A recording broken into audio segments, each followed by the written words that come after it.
anak-anak sekalian, kita tidak terasa sudah sampai pada pertemuan akhir dari pembelajaran yang kita pelajari bersama.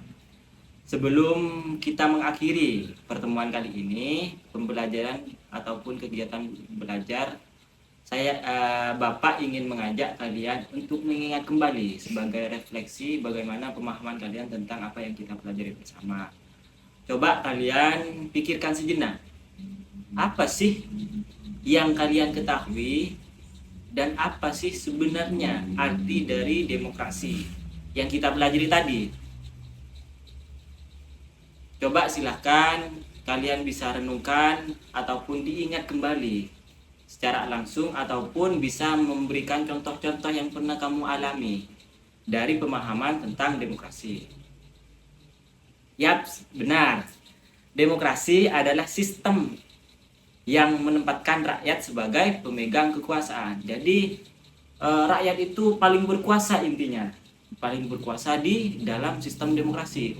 Misal di negara kita, negara Indonesia yang menganut sistem demokrasi, setiap orang mempunyai hak untuk menyampaikan misalkan dan ikut berpartisipasi dalam pengambilan keputusan. Misalkan ada presiden contohnya memberikan keputusan ini, kita juga mempunyai serap aspirasi, partisipasi untuk menyampaikan pendapat kita bahwasanya keputusan ini tidak layak kepada kita. Itu bisa, nanti bisa direvisi dari keputusan itu. Saya punya pertanyaan berikutnya.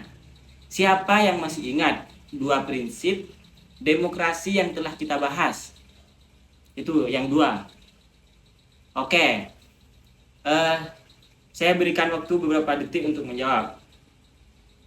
Ya, kalian hebat. Salah satu prinsip demokrasi adalah kebebasan berpendapat yang Bapak sampaikan tadi, dan beberapa prinsip lain adalah musyawarah untuk mencapai mufakat.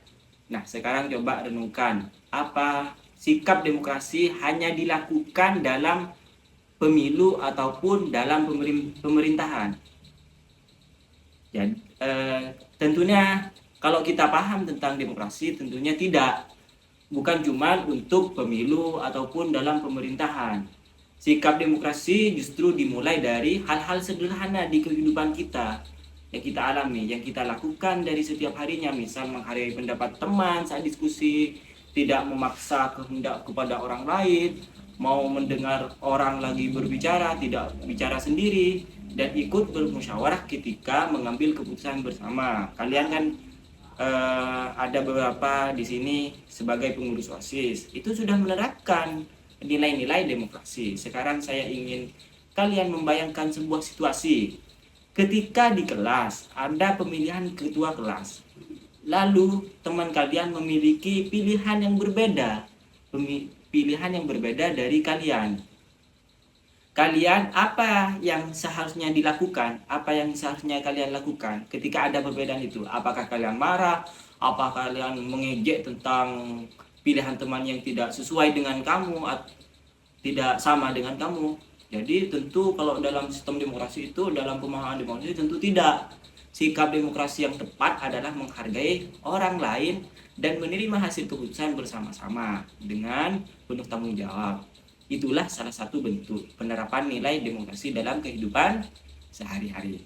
Anak-anakku yang hebat, demokrasi bukan hanya materi yang dipelajari di sekolah, di kelas. Demokrasi adalah sikap bagaimana kita harus membiasakan dalam kehidupan sehari-hari. Jadi setelah ini masuk dalam kelas, langsung kita bisa, kalau sudah paham terhadap demokrasi, kita harus terapkan di kehidupan kita, dalam keluarga, dalam bermasyarakat, dalam berteman. Semoga setelah belajar hari ini kalian tidak hanya memahami pengertian demokrasi, tetapi justru mampu menerapkan dalam kehidupan sehari-hari sebagai warga negara yang baik dan bertanggung jawab, dan juga menjunjung tinggi nilai-nilai Pancasila. Tetap semangat ya belajarnya, tetap kritis, dan juga jangan pernah ragu untuk menyampaikan pendapat meskipun tidak sama dengan pendapat temannya ataupun orang lain, tapi harus dengan cara sopan santun, baik, dan bertanggung jawab. Sampai jumpa pada pembelajaran berikutnya mungkin apa yang Bapak sampaikan ada kekurangan, kesalahan, tingkah laku dan sebagainya, Bapak secara pribadi minta maaf. Saya akhiri ya.